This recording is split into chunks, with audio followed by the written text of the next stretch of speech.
ಬೀದರ್ ಜಿಲ್ಲೆಯ ಔರಾದ ಪಟ್ಟಣದಲ್ಲಿ ಅಂಬೇಡ್ಕರ್ ಮೆಟ್ರಿಕ್ ನಂತರದ ಬಾಲಕರ ವಸತಿ ನಿಲಯದ ವಿದ್ಯಾರ್ಥಿಗಳು ವಾರ್ಡನ್ ನೀಡುತ್ತಿರುವ ಕಿರುಕುಳ ಸಹಿಸಲಾಗದೆ ತಹಸೀಲ್ದಾರ್ ಮಹೇಶ್ ಪಾಟೀಲ ಅವರಿಗೆ ದೂರು ನೀಡಿದರು. ನಂತರ ವಸತಿ ನಿಲಯಕ್ಕೆ ತಹಸೀಲ್ದಾರ್ ಮಹೇಶ್ ಪಾಟೀಲರವರು ಭೇಟಿ ನೀಡಿದಾಗ ವಸತಿ ನಿಲಯದ ಸ್ಥಿತಿಯನ್ನು ಕಂಡು ವಾರ್ಡನ್ ರವರನ್ನು ತರಾಟೆಗೆ ತೆಗೆದುಕೊಂಡರು. ಮಕ್ಕಳನ್ನು ವಿಚಾರಿಸಿದಾಗ ಕಳೆದ 4-5 ದಿನಗಳಿಂದ ವಿದ್ಯಾರ್ಥಿಗಳಿಗೆ ದಿನದ 3 ಹೊತ್ತು ಕೇವಲ ಅನ್ನ ಸಾಂಬಾರ್ ನೀಡುತ್ತಿರುವುದನ್ನು ತಿಳಿದು ವಾರ್ಡನ್ರನ್ನು ಪ್ರಶ್ನಿಸಿದಾಗ ವಾರ್ಡನ್ ಹೇಳುತ್ತಿರುವ ಕುಂಟು ನೆಪಗಳನ್ನು ಕೇಳಿ ತರಾಟೆಗೆ ತೆಗೆದುಕೊಂಡರು. ಕೂಡಲೇ ವಿದ್ಯಾರ್ಥಿಗಳಿಗೆ ಸರ್ಕಾರದ ಮೆನು ಪ್ರಕಾರ ಆಹಾರ ನೀಡುವಂತೆ ಆದೇಶ ನೀಡಿದರು. ನಾಳೆ ತಾಲೂಕಿನ ಎಲ್ಲಾ ವಾರ್ಡನ್ಗಳ ಮೀಟಿಂಗ್ ಕರೆಯುತ್ತಿದ್ದೇನೆ, ತಮ್ಮ ಸಮಸ್ಯೆಗಳು ಏನೇ ಇದ್ದರೂ ಮೀಟಿಂಗ್ನಲ್ಲಿ ತಿಳಿಸಿ ಎಂದು ಹೇಳಿದರು. ಎಂತಹ ನಾಚಿಕೆಗೇಡಿನ ಸಂಗತಿ ಎಂದರೆ ಮಕ್ಕಳಿಗೆ ಉತ್ತಮ ಶಿಕ್ಷಣ ಕೊಡಿಸಲು ತಮ್ಮ ಮಕ್ಕಳನ್ನು ಪಾಲಕರು ಹಾಸ್ಟೆಲ್ನಲ್ಲಿ ಬಿಟ್ಟರೆ ಇಂತಹ ಅಧಿಕಾರಿಗಳಿಂದ ಮಕ್ಕಳಿಗೆ ತೊಂದರೆಯಾದರೆ ಯಾರು ಹೊಣೆಗಾರರು? ಸರ್ಕಾರ ಕೊಟ್ಟಿರುವ ಮೆನು ಪ್ರಕಾರ ಮಾಡದಿದ್ದರೆ ಇವರಿಗೆ ಏನು ಅಂತ ಕರೆಯಬೇಕು? ಇಂತಹ ಅಧಿಕಾರಿಗಳು ಇರುವುದರಿಂದ ಮಕ್ಕಳ ಓದಿಗೆ ತೊಂದರೆಯಾಗುತ್ತಿದೆ ಮತ್ತು 15 ದಿನಗಳ ಕಾಲ ಅನ್ನ ಸಾಂಬಾರ್ ಕೊಟ್ಟು ಉಳಿದ ಎಲ್ಲಾ ಪದಾರ್ಥಗಳು ಎಲ್ಲಿಗೆ ಹೋಯಿತು ಅನ್ನುವುದು ಪ್ರಶ್ನೆಯಾಗಿದೆ. ಇದನ್ನೆಲ್ಲ ಗಮನಿಸಿದರೆ ಮೇಲಧಿಕಾರಿಗಳು ಬೇಜವಾಬ್ದಾರಿ ತೋರಿಸಿರುವ ಎಲ್ಲಾ ಲಕ್ಷಣಗಳು ಕಾಣಿಸುತ್ತಿವೆ. ಮುಂದೆ ಯಾವ ರೀತಿ ಕಾನೂನು ಕ್ರಮ ಕೈಗೊಳ್ಳುತ್ತಾರೆ ಎಂದು ಸಾರ್ವಜನಿಕರು ಕಾದು ನೋಡಬೇಕಿದೆ.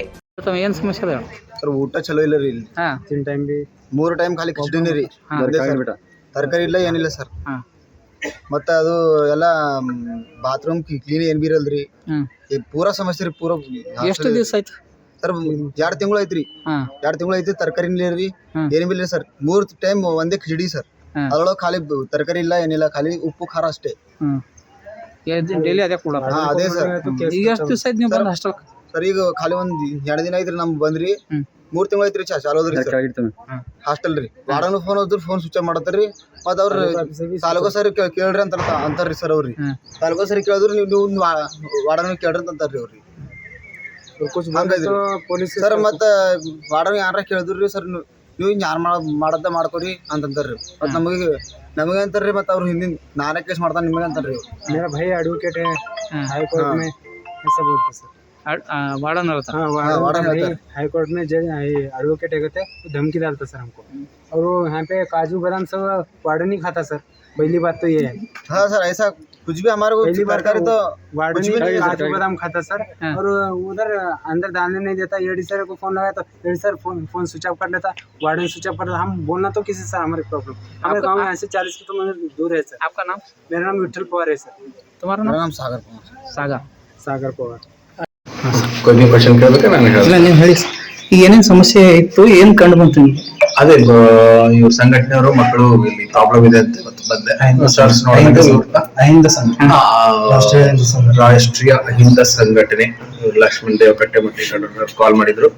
ಇಲ್ಲಿ ಬಂದು ನೋಡಿದಾಗ ಊಟ ವಾರ್ಡನ್ ಹೇಳ್ತಾರೆ ಅವರಿಗೆ ಒಂದು 56 rupees ಅಷ್ಟೇ ಬಜೆಟ್ ಇದೆ. ಆ ಬಜೆಟ್ ನಲ್ಲಿ 14 ಮಕ್ಕಳಿಗೆ ಕೊಡಕ್ಕಾಗಲ್ಲ ಅಂತ ಏನೋ ಹೇಳಿದ್ರು. ಅದ್ರ ಬಗ್ಗೆನೂ ನಾನು ಏನ್ ಮಾಡ್ಬೇಕು ಅಂತ ಪರಿಶೀಲಿಸ್ತೀನಿ. ಬಟ್ ಈಗ ಇಲ್ಲಿರೋ ಪರಿಸ್ಥಿತಿ ನೋಡಿದಾಗ ಇಲ್ಲೊಂದು ವಾಟರ್ ಫಿಲ್ಟರ್ ಕೆಟ್ಟೋಗಿದೆ. ಇವತ್ತು ಸಾಯಂಕಾಲವರೆಗೇನೆ ಇಡಿ ಅವ್ರು ಮಾತು ಕೊಟ್ಟಿದ್ದಾರೆ. ಇವತ್ತು ಸಾಯಂಕಾಲ ಅಥವಾ ನಾಳೆ ಮಧ್ಯಾಹ್ನದವರೆಗೂ ವಾಟರ್ ಫಿಲ್ಟರ್ ರಿಪೇರ್ ಆಗುತ್ತೆ. ಆಮೇಲೆ ಗೀಸರ್ ಕೂಡ ರಿಪೇರ್ ಆಗುತ್ತೆ. ಬಟ್ ಒಂದು ಊಟದ ಪರಿಸ್ಥಿತಿ ಚೆನ್ನಾಗಿರ್ಲಿಲ್ಲ. ಅಂದ್ರೆ ಅವ್ರು ವಾರ್ಡನ್ ಏನೋ ಪ್ರಾಬ್ಲಮ್ ಹೇಳಿದ್ರು. ವಾರ್ಡನ್ ಪ್ರಾಬ್ಲಮ್ ನಾಳೆ ಕೇಳ್ತೀನಿ. ಬಟ್ ಇವತ್ತು ಸಾಯಂಕಾಲದಿಂದಾನೇ ಏನು ಬೇರೆ ಹಾಸ್ಟೆಲ್ ನಲ್ಲಿ 2 ರೊಟ್ಟಿ, ರೈಸು, ಸಾಂಬಾರು, ಒಂದು ಪಲ್ಯ, ತರಕಾರಿ ಏನ್ ಸಿಗುತ್ತೆ ಅದು ಸಾಯಂಕಾಲದಿಂದ ಕೊಡ್ತಾರೆ. ಕೊಡ್ಲಿಲ್ಲ ಅಂದ್ರೆ ಮತ್ತೆ ನನ್ನ ಮಕ್ಳು ಡೈರೆಕ್ಟ್ ಆಗಿ ನನಗೆ ಕಾಲ್ ಮಾಡ್ಬೋದು. ಅವ್ರ ಪ್ರಾಬ್ಲಮ್, ವಾರ್ಡನ್ ಪ್ರಾಬ್ಲಮ್ ಏನಿದೆ ಅದು ಕೂಡ ನಾನು ಕೇಳ್ತೀನಿ. ಸೊ ಈಗ ಸಾಯಂಕಾಲದಿಂದ ಯಾವುದೇ ರೀತಿ ಊಟದ ಸಮಸ್ಯೆ ಇರಲ್ಲ. ಆ ರೀತಿ ಆದೇಶ ಮಾಡಿದ್ದೀನಿ. ಫಸ್ಟ್ ಮಾಡಿಸ್ತೀನಿ ನಾನೇ. ಓಕೆ, ಹೇಳ್ತಾ ಒಂದು